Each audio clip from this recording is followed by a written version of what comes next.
ma läksin Pärnusse bussijaama, et osta pirukat, aga seal ootas mind kelbaslik saatus. Astun bussijaama, tossud on märjad, taskus ainult pensulõnn ja närvid kärjad. Mõtlen, võtan kohvi ja piruka, aga nurga taga tilivad pätid. Üks ütles, kuule mees, joo seda. Ma vaatasin, see podises nagu aura brokki. See on turbokokteil tehtud pesumasinas. Ma vastasin, ei joo ma. Kelbas, bussijaam karjub. Mister Kelbas, nüüd pätid varjuvad.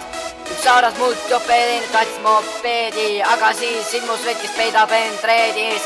Boom, astub läbi udu, peenesti Peeter, käes blender, seljas rulli kinder, koter karjus keeletud, Kelbas surve.